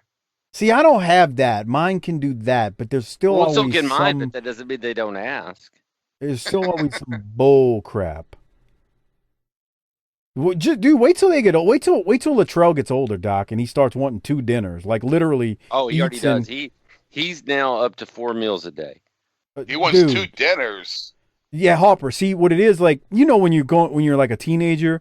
I mean, you probably don't realize it. I started realizing it now. I was like, yeah, I kind of used to do that. You get older and like you start getting through those growth spurts, and all of a sudden, your appetite just goes through the roof. And you're a kid, so you just keep eating. So, dude, he'll have dinner, and then he's like literally an hour later, he's in the kitchen looking for a second dinner. And I'm also rolling with a kid that is hitting his growth early. He just turned 9. He's almost 5 feet tall, and he weighs 86 pounds. Bro, you ain't seen nothing. Wait till they get to the teens. I'm telling you, you're gonna be like, God, I need a loan to pay this grocery bill. I know my kid drinks, like, he'll eat a meal and then finish it off with one of those like meal replacement breakfast drinks. I'm like, you realize you just had 2 meals, right? Exactly. That's what I'm saying. That's exactly what I mean. Like they literally, I say 2 dinners, but it's actually more than that. Just give him a cookie. Bruh, Harper, they are garbage cans. They can put down anything. It's like a disposal, man. Our kids are 9 and 5, and they take forever for dinner, but then eat until bedtime. Nonstop. That's right. That's it. You nailed it, brah. You nailed it. All right. And so it's like, can you give me some chips? I'm like, you know where they are. But now I need to, hold on. Did Corny say something funny? I got to stop this fucking recording and run it back. That's exactly what happened. Dad, the dog did X, Y, and Z. Okay, I'm coming. Hold on. All right, we'll keep moving. Rock and roll win. We're gonna get a promo from Cactus Jack. It's like 15 seconds long. And nothing happened. Nothing happens. We then go to Doug Furnace versus Galaxian number 2. And man, we've said this before about Furnace, especially when he was in Smokey. Probably said it before on this show. That dude has tree trunks for legs, and he is so agile. It is unreal. Just an incredible athlete. Harper, do you have anything from Doug Furnace? He looks fucking great, man. Dude. Phenomenal. Remember that interview? Remember that promo he did in Smokey where I was like talking for him? Yeah. I'm going to bust it wide open. Yeah, I remember. He does have huge ass legs, huh? Dude, he's got his thighs are, I mean, look, I'm going to tell you, the dude is built like a brick house. Like his thighs. Who's this Galaxian? That's the, I don't think, that's supposed to be Galaxian 2, which in Memphis, I think was, shoot, I'm drawing a blank. And I love the Galaxians because nothing says like Burger King booth colors 1978 more than those 2 colors. Well, the thing about it too is they know how to work. Like both of them they're actually good wrestlers. Look at that drop kick. Holy shit. What was his brother's name? It was awful. Oh, Doug Furnace's brother? Yeah. What was his name, Harper, from Smokey? What was his name? Dickhead. He was so terrible. He was one of the worst professional wrestlers I've ever seen. Or done. Was it Mike Furnace? With his Tennessee Volunteers fucking jersey was it Mike on and shit. Was it Mike Furnace, Doc, or Harper? I wouldn't even know if you told me. I will say Doug this. Furnace is not his brother. Other than John Wayne beating off in the corner for JR to watch, he talks about Doug Furnace being from Mickey Mantle's hometown, and I got to imagine JR's dick was just super hard about learning that. Because nothing that John Wayne fans like more than Mickey Mantle. Ugh. Doug Furnace looks good. I'm with Harper. That was a good debut too. I mean, I thought they did a good job here. Doug is a heck of a talent, man. Yeah, none of it went to his younger brother, but God! If you've never watched Smoky Mountain Wrestling with us, you don't know what you're missing when we talk about how terrible Doug Furnace's brother was. Jeez. Horrendous. He was horrible. And he was horrible. He didn't look horrible. It looked like his hair was all kind of. Oh yeah, shitty. that. Okay. Couldn't talk on the mic. Couldn't wrestle. You know, man, look, Doc, we shoot straight with our listeners. Corny complains about a lot of stuff that this modern wrestling does, and don't get me wrong, he's got some valid points lots of times. There is some stuff in Smoky Mountain Wrestling that is stupid. Now, it ain't everything, but Doug Furnace's brother was horrendous. The Moondogs were horrendous. That's because they got the kind of like the JV Goon Squad Moondogs. They didn't get the good Moondogs. Right. Don and Ron Harris and Smokey, terrible. So I get, yeah, you're right. I'm glad you said that about the Moondogs. It's not the same version. I get, corny, some of the stuff Mike he says Furnace. nowadays. But Mike Furnace, dude shouldn't have been on TV wrestling nowhere. He shouldn't have been on local cable access, much less Smoky Mountain that was going out to however many TV stations it went out to. No, okay, so legit. Were you a better wrestler than Mike Furnace? I'd like to believe I was. If I wasn't, You wouldn't have had that brass knucks trophy. no. Here's the thing. I was never on major television or anything. This guy was, and I know Smokey wasn't major television, but this guy was in multiple states on television in a serious promotion. Like, what the hell was Cornette thinking? The guy sucked. I understand he played for the University of Tennessee and was a decent athlete as a football player. You gotta be. I think Corny was desperate to take on any and all options. I mean, he forgets. He doesn't forget things like the Mummy, because he'll bring that up because he did Pin Me, Pay Me for Rick Rubin. But he forgets. He put Mike Furnace on television. He put the Mud Show Outlaw Moondogs on television. That stuff was terrible. Do I like the promotion? Loved it. We covered it. It was fun. But Harper, was there some stuff that was garbage? Yeah.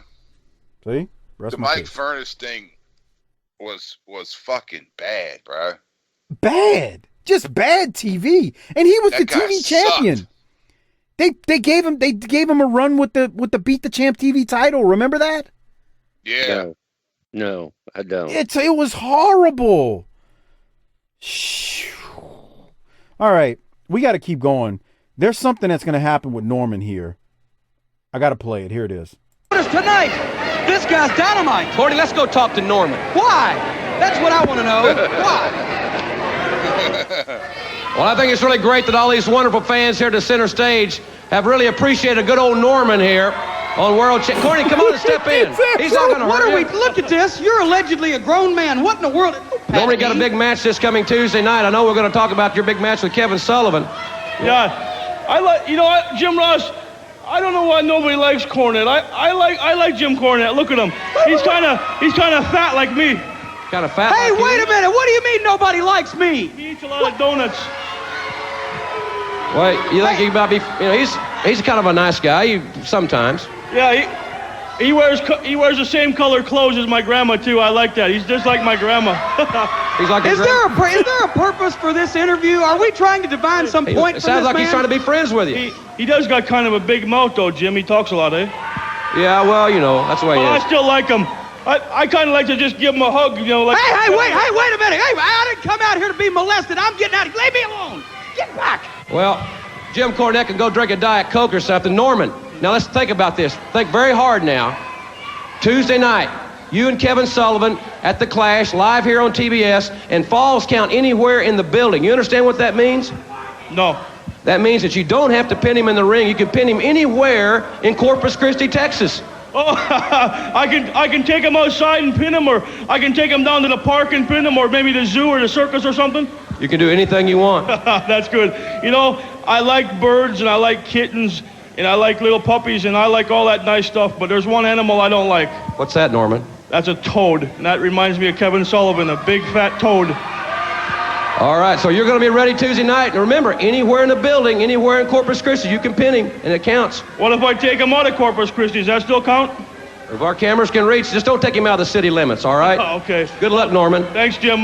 Good seeing you, Jim Ross. Thank you. Ladies and gentlemen, good old Norman. Tuesday night, the Clash of Champions, and we'll be back right here on TBS after this.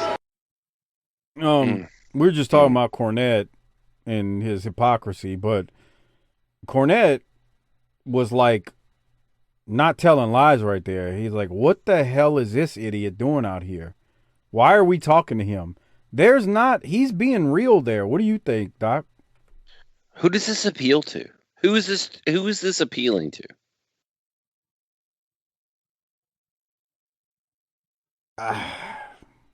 Harper, you got an answer to that? Well, here's the thing.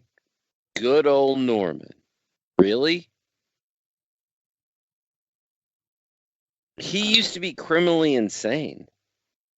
Now he's good old Norman without much of a big time face turn. What are you saying about your audience here? Like, I get it that, like, you're a hillbilly and you're going to, like, flip over and be good now. But who is this appealing to? This is insulting your audience. It's stupid. I got nothing. I mean, It doesn't do anything. there's no point. JR, let's go to Norman. Corny says, why? I agree with Corny. Why? Corny wants to know what's the purpose of this. Why? I mean, like, sadly, the heel here is Cornette, and he's right. Like, this is dumb.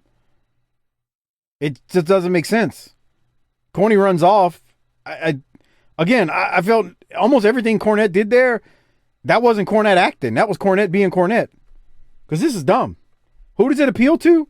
Man, somebody out there who's got an answer for that, please educate us, because I don't think it appeals to anyone. I think it's stupid.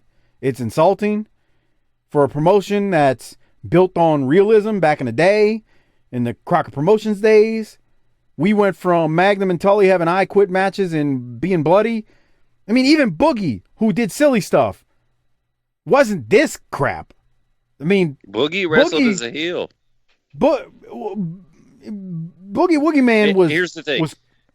The only possible plausible outcome is for Kevin Sullivan to spike this guy into oblivion in Corpus Christi. It's not even funny, though. Like, right. Nothing about it. Like, a child wouldn't like this. Right. So when I said, who is this for? You're just making fun of your audience. This is just very, very dumb. Makes no sense. You're insulting your audience one way or the other. Yep. We keep moving. You got anything else, Harper? No. Commercials. Buzz Sawyer interview that I've got nothing from because it's like 20 seconds. Yeah, says he's going to bust up Sting's face. To Harper, did you have anything from it? No. It's then a match. It's like 8:38. Buzz Sawyer and the Dragon Master versus Joe Cruz and Robbie Idol. Maybe be done, but you had to talk about sponges and the long history. The of mic the had to go off about the fucking air condition. We're here talking about contraception and electrical grids instead of the sweet product. And the Dragon Master versus Joe Cruz and Robbie Idol. Sawyer and Dragon Master win. You know what he looks like with that thing on his head? Remember the fucking Bugs Bunny cartoon? Yosemite Sam? No, the big red heart monster. I don't remember that. I thought you were going to say something. Bro, y'all remember that. It was... I'm going to send it to y'all. Okay. I thought you were going to say something from Fraggle Rock. I know what he's talking about. I know what he's talking about. I've been watching... Okay. I clued my 5-year-old into Looney Tunes lately, and she loves them, dude. We've been sitting and watching that shit.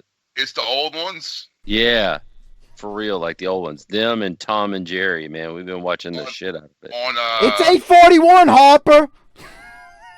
On Antenna TV? No, it's on Boomerang. Oh. Buzz wins. Dragon Master win. Here's the thing. Buzz is rubbing people's faces in the map, but there's nothing about the Dragon Master that's scary.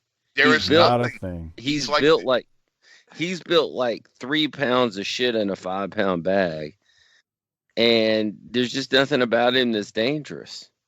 He looks like he owns the fucking the fucking corner store. The bodega. Yeah, like you're gonna walk in and there's the little bell, ding ding, and I need a Lucy and maybe a roach trap. That's nice. Well, they win, and then we go to a plug for the NWA. Hold on. Did JR say Buzz was on Arsenio Hall? If he did, I didn't note it, and I missed it. Again, I had to go. Why did he slam his head into the rope? Because he's an animal. Buzz is a star, dude. He might be a shitbag, but he grabs your attention. Watch. Go back about 20 seconds, Mike. Okay. Let's see. Hold on. Let me get there. Right there? What the fuck was that about? Well, he's the Dragon Master. All right. Well, Joe Cruz isn't a dragon. Yeah. He does slam he does slam his head into the top rope and not the turnbuckle.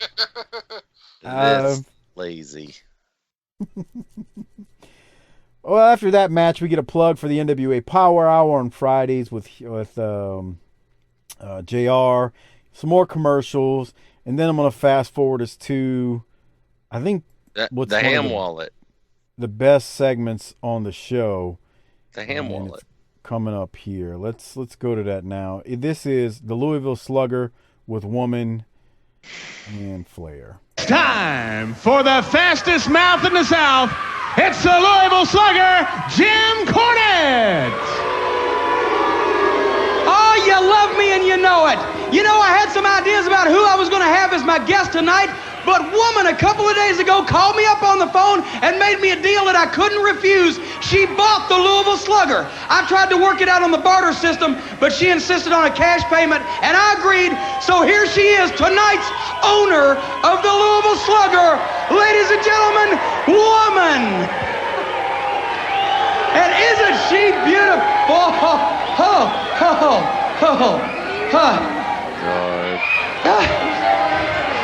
Now, Woman, I gotta say one thing. Last time you turned the Louisville Slugger segment into the dating game. Now, we're not gonna do that tonight, are we? A strict interview? You're gonna do exactly as I want you to do, aren't you, Jasmine? Absolutely. What do you need here tonight, Woman? Do you know what I want, Jasmine? I want Ric Flair. I want him out here, and I want him to look me in my eyes, and I want him to tell me no. Now, Woman, I want him to come out here right now, and I want him to tell me no. Woman, you've been following Ric Flair for a long time, and I know you got to be upset with him because he's managed to separate business with pleasure quite a few times now, but I wouldn't press a guy like Ric Flair for a definite answer. I want Rick. And I'm not sure that he's going to be able to look you in your big brown eyes either. Ric Flair. You know, I've stood out here week after week, and I can appreciate the fact that you can see the end of the tunnel by wanting to work a close relationship with the Horseman. But baby, the bottom line is, and please excuse the word baby, because you are the most influential woman in sports today.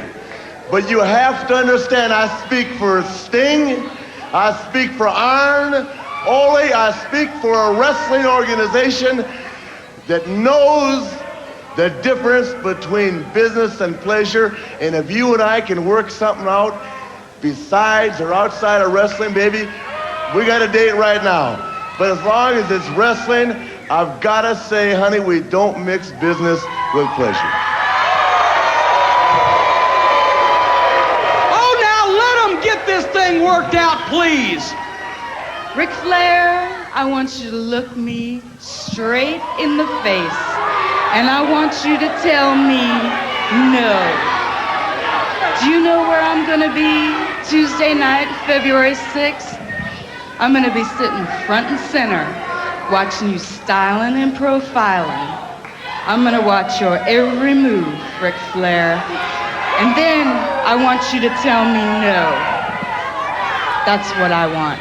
I want you to tell me no then. I'll see you at the Clash big boy. Flair, let me say one thing to you. You have either got nerves of steel and will of iron, or you're nuts.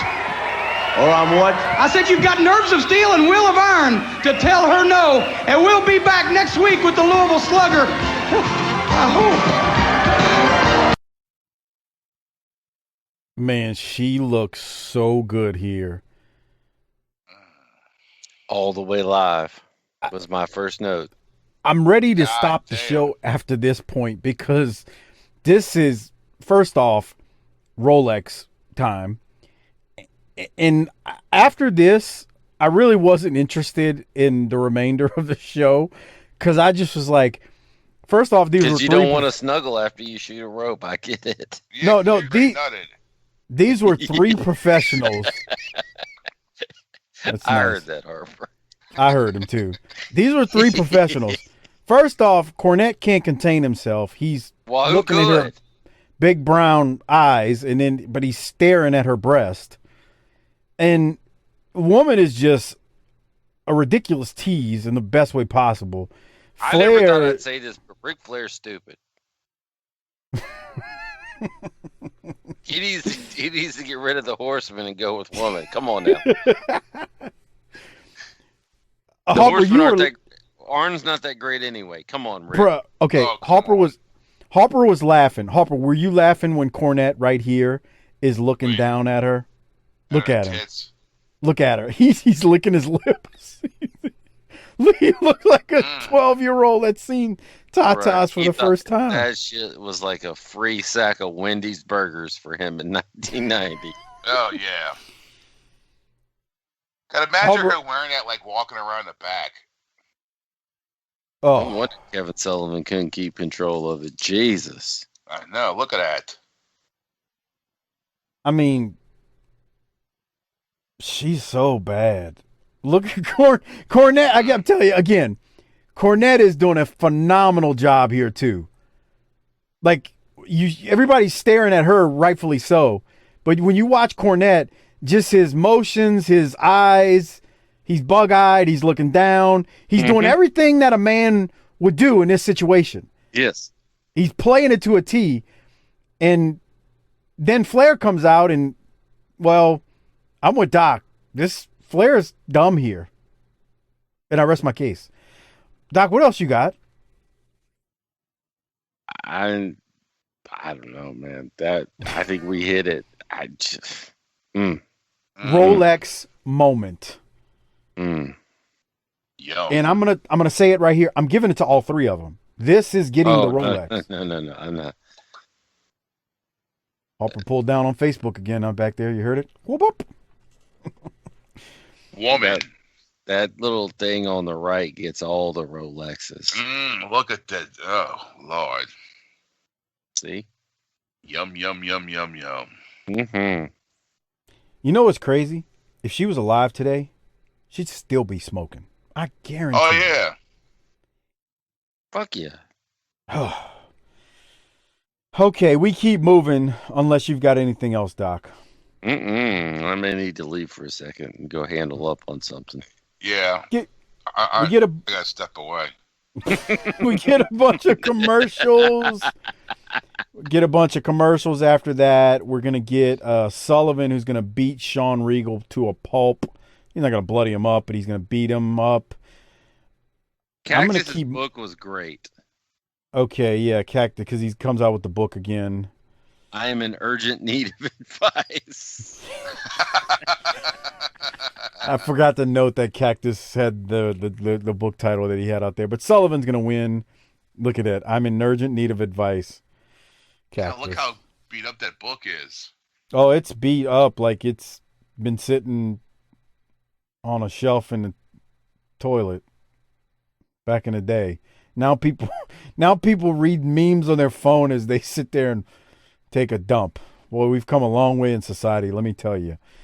But here we go. We keep moving. Any other thoughts, Doc, on this? He walked away. Harper, you still there? Oh, whoa. He's really cranking it off. He really is. We then go, after Sullivan wins, we go to the Road Warriors who cut a promo. The only thing I had from that is Hawk says we're going to be the plastic explosives. I didn't have anything else. Harper, did you have anything from their promo? No. It wasn't bad. It was fine, but typical stuff. We get some more commercials. Man, they're wearing these commercials out, I got to tell you, in my opinion. I like the commercials at first, but we're seeing basically just repeats. After the commercials, we get a video clip from the Power Hour with Arn Anderson versus Buzz Sawyer. It's good to air this since these two will be involved in the cage match coming up at the upcoming Clash. So that made a lot of sense. And then you get Muta in here. He interferes. I think Muta ends up missing Arn and Dragon Master, then delivers a pile driver to Arn. It's just building up what we're going to see coming up at the Clash. And then we get a replay of the video clip from the Power Hour with Ric Flair, Arn, and Sting versus Buzz, Muta, and Dragon Master. It's a 6-man tag that ended with Muta spraying Sting this time, and we get a DQ. Once again, good stuff overall. Heels getting all sorts of heat on the faces. And again, these are all folks who are going to be involved at the Clash. So it's probably good that they did this to kind of build up what we're going to see at the Clash in the cage. There's still no tease of what's going to happen with Sting, which I guess is fine. From there, we get another set of commercials. Boy, they are wearing the commercials out. Where was this at? Did you notice Johnson City, Tennessee. Notice how many people are there? You're slurring, so you're drunk. Yes, there's a lot of people in Johnson City for this. It's my own. I'm not slurring here. You're slurring. You sound as bad as Harper sounded. My note here was this would be credible if Muta hadn't gone to Starrcade. Yeah, that's true, huh? You just figured that out? No. Hold on one second. I'm going to look at the attendance for this. So this was taped January 15th, 1990. Damn it, they don't have the attendance listed. I was hoping I could get the attendance from the results. Damn, that'd have been cool to do. But yeah. All right. Any other thoughts, Doc? No. More commercials, followed by Arn Anderson and Sting versus the Mod Squad. Sting and Arn are going to win that match. Mod Squad. Boy, we haven't, My question on the Mod Squad was, man, Central States closed down a long time ago. Where have these guys been? That's true, huh? Because they went out there, 3 years ago? In Memphis? Ooh, that's a good thought. No. They've come back, though, more recently than you're remembering. Really? Really? I don't think so. Yeah, really? Yes. For what? For the bathroom? But I just want you to know. So you're going to make me look it up right here. But apparently, and I'm going to look it up for you. Mike, you can maybe help us out with this. I think Wild Bill Irwin's still in the promotion. They just don't put him on TV anymore. Is that correct? Damn, I forgot about that. Yeah, Wild Bill's still here, I think. We haven't seen him since it changed. Wild Bill's still here. Hell, the Sheik's gonna come back in a few months. Oh God.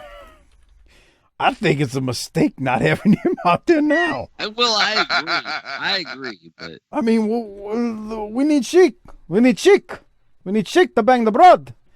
All right, Doc, you're right. I double checked. We haven't seen the Mod Squad since summer of '89. I thought they would. So it's been at least 6 months, but even then, that was a sporadic appearance. Yeah. Yeah, I thought they had done a little bit. Let's see. So seriously, doesn't it have to be Memphis if Central States closes down in 87?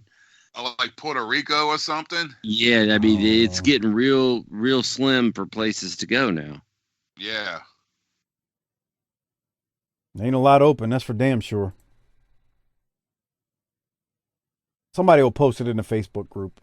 Yo, I just say DM you straight up. I just won't respond, but you can check the Facebook group out if you'd like to know what's going on. All right.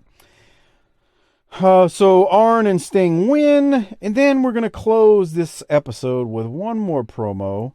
We're going to hear from Ric Flair, Arn, and Sting. And I'm trying to get to it. It's taking forever. Let's go to it now. Well, fingers going up all over the arena. The Horseman standing in the ring. Jim Ross is going to make his way over to the set for some final words from the Horseman before the cage match showdown at the Clash of Champions Tuesday night in Corpus Christi. Mad Dog Buzz Sawyer and his gang are set on doing damage to the Horseman. Let's go to Jim. Fans, don't forget to join us after NBA basketball tomorrow here on TBS for the NWA main event. Arn Anderson will take on beautiful Bobby Eaton for the television title. But I know your thoughts right now are directly pointed toward the cage match right here on TV this Tuesday night. Jim Ross, to come out here and make a lot of idle threats, tell Sawyer, Muta, the Dragon Master what we're going to do is wasting your time, and it's wasting my time. We are a family. Anybody in this audience or across this great land knows what happens when you mess with family. So Sawyer, Muta, the Dragon Master, national television in Corpus is the platform. And if you want to dance, you've got to pay the fiddler. If you want to jump on the Horseman, somebody's got to go to the hospital. Bottom line. Mad Dog Buzz Sawyer said that he was born and bred in a cage. Well, I got news for you, pal, and everybody else, too. I feel quite comfortable in a cage, especially with the company I got left and right. Jim Ross, I've said it 1,000 times. If you want to exchange with the Horsemen, then by God, be prepared to pay the price. Sawyer, Muta, Dragon Master, in Corpus Christi, Tuesday night, the cage goes up and the lights go out. You bleed, you sweat, and above all else, you pay the price for not knowing what it is. Because whether you like it or you don't like it, learn to love it. Because it's the best thing going today. Woo! Ladies and gentlemen, it happens this Tuesday night, 8:05 Eastern Time, right here on TBS, and we'll see you tomorrow, right after NBA basketball, here on TBS, the Superstation. Yeah, I'm with Harper, man. Sting just doesn't mix right with them. I thought Arn was tremendous. We aren't here to make idle threats. It's a waste of your time and our time. Somebody's going to the hospital at the Clash. Somebody actually does go. Doc, what did you think? First of all, going back to that, I hate to be Harper, but why are you going to wash out your logo in the back? Why can't your logo be a different color? Boy, y'all killing me with the brand management here. I'm just saying.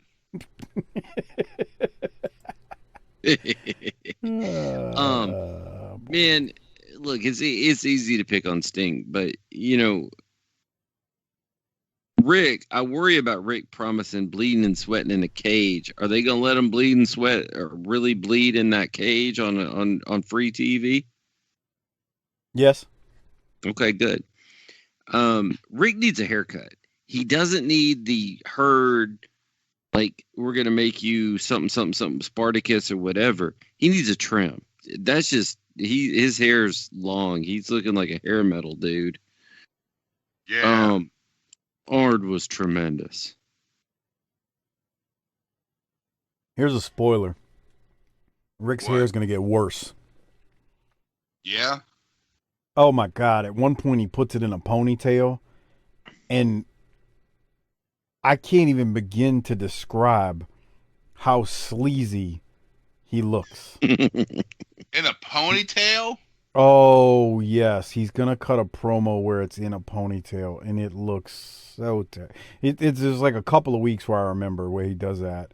And maybe I'm off. I haven't seen this in a long time. But he's going to cut a promo or two, and he almost looks like a samurai. Like, that's almost how it looks like. Oh, God. Except it's blonde, so, you know, it's damn near platinum. Mm. It looks so ridiculous when he does it. And he's And when he does it, he's cutting it in the Ric Flair, the wild Ric Flair, not the baby face. He's a heel by then back, it's just, it's so terrible. It's so, you're going to see it and go, what the piss? I don't remember this. This is ridiculous. But that's what you're going to think when you finally see it. Great. Yeah. Harper, did you have any other thoughts on this before we close things out this week? Nice Sting was poo. Well, can't say that was a shocker from the Harpster. Yeah, that's how they close things out. Well, and that we're gonna wrap up shortly. Oh, wow. I just looked up the picture of him with the ponytail. Did you really? Yeah. Send it to us so I can see if that's the one I'm thinking of. Let's see. This one, he's got the belt. Let's see. Well, while you're doing that. Yeah. This has to be it. While you're doing that, let me take care of some business real quick. Don't forget to use our Amazon Associates link. It's tinyurl.com/BTTAmazon. Again, that's tinyurl.com/BTTAmazon. Great way to support this show without spending anything extra. If you're already shopping on Amazon, you can use that link. Tell the wives, girlfriends, side pieces in your life. Father's Day is coming. It'll already be past by the time you hear this, but make sure you tell your wife for next Father's Day or in the future, if they're buying you something from Amazon, use the link. tinyurl.com/BTTAmazon. Great way to support the show. Also, don't forget, become a patron. tinyurl.com/PatreonBTT. Another great way to support the show. It's how you can get our next clash that's coming up in just a few days, and all of our existing clashes and WCW pay-per-views that we've done. Again, it's tinyurl.com/PatreonBTT. That and 300 plus Patreon exclusive shows. All right, Harper, did you look it up? Yeah. I'm sending it to y'all now. I just saw it. No, you didn't. I haven't gotten it yet, but Doc, I told you who my Rolex is. I'm giving my Rolex to that segment with Flair, Corny, and Woman. Who are you giving your Rolex to? Arn Anderson. Okay. Harper? I like it because the fact that everybody knows what happens when you mess with family is not insulting, because everybody out there in that crowd has a family and can get it and that's relatable. Yes, Harper, that is one of those pictures, but that even doesn't tell it as well. I got the one you need. I'm gonna be sending it, but Arn and somebody's going to the hospital. I love that. Hey. Yeah, I love that. Harper, who are you giving your Rolex to? To Woman. I'd like to give something else to Woman. Oh, come on. Wow. Hey, y'all check your text. I just sent you the one Mike's talking about. All right, while I'm waiting for that to come through, Doc, what are you grading this thing? This is a difficult one because it's all over the map. I'm gonna say B+. I'm gonna give it an A-. Harper, what are you giving it? A B.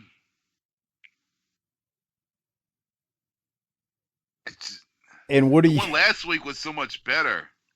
Yeah, this one kind of drug along. Yeah. What are you giving Flair's ponytail that we were just discussing? That Doc has now sent you a look picture. at this. I told you. I saw this one, but I said no, that can't be it. I told you. He looks like a villain, like in the Steven Seagal movie. It is so ridiculous. I mean, it is. Doc, would you say horrendous? I can't think of a better word, and I like words, but I can't think of a better word. It's truly awful. There was one that I saved because I saw it somewhere, and I saved it on my computer, and I was like, bruh, I have got to find. I wanted to send it to you all, but again, it was on my computer, not on my phone. And when I saw it, I was like, Jesus, this is going to be perfect when we get here. It's so terrible.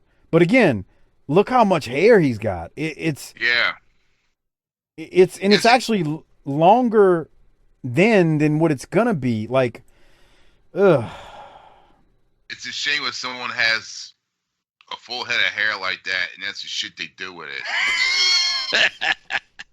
it. And he's saying that about Ric Flair. That's the funny part. All right. Oh boy. Hey, Harper, man, I'm excited because the country's opening up, the pandemic's over, but more importantly, wrestling is coming back, and that means Wildkat is coming back. Harper, you got to be excited to lend your managerial exploits to the wrestling business. I'm fucking ready. Do you have your guys in training? I mean, you got them ready? Fuck, they don't stop training. There's no days off. There you go. They got 15 months of pin up shit. You got the ether rag ready? I got it. Right. It's too bad he works for a promoter that can't appreciate the ether rag. He's got big swole arms, but doesn't understand any kind of psychology. I get it. He just doesn't. He's too busy hanging out with the D-man. I get it. There's a slight age gap between the three of us and the promoter, and he just missed rather that. Jump off the mall than get some real heat. I get it. I think it's starting to get traction. Wolfie the Wolfman tweeted him and said, "We need the ether," and so did Sparks. So it's coming. Right. And if he coming. pulled the ether rag at the special people place, that would be awesome too. Oh my god! Oh, come on. You get a plant, one of the more advanced special people, and you ether them too. One of the more advanced special people. Yeah. What the piss is wrong with you? It ain't funny. It is. No, it's not. Yeah, it is. You know what else was great? Remember in Smokey when they had the hour match and Corny pulled out the oxygen tank for Dr. Tom? Yeah. That's great shit. I want to take care of one other thing before we get out of here. Remember, you can get your video shout out, life and relationship advice, or buy that for a friend or relative of yours by simply emailing Harper to chrisharper16wildcat@gmail.com and PayPaling him $20 to cc30388cc@yahoo.com.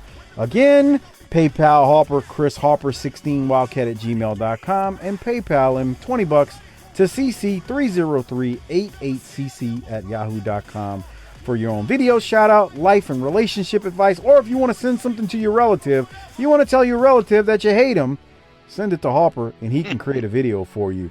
If you missed Harper's email or you missed his PayPal, it is in the show notes and description of this episode. Shout out to Our Vantage Point, the Retro Wrestling Podcast with Joe Murata and Michael Quinn, the northern version of BTT, slightly classier, a little bit more professional, but still fun nonetheless. They support us, and please support them. And check out the Bottom Line Cast with Mike Prue and JV. They do our ECW show, but they also do a show on the career of Stone Cold Steve Austin on their free feed as well. And once again, July 31st, 2021, Grace King High School, the auditorium, Wildkat returns. Hardbody Harper's going to be there, so you be there as well. And Lord knows we'll see what kind of shenanigans we get into after that event. Miss May's Harper, or is there an official after party or no? I have no idea. I know. We'll figure it out. We got plenty of time. It's New Orleans. We'll make it happen. Harper, anything else before we get out of here? No. Doc, anything from you? Nah, bruh. Hit the tagline, Harper.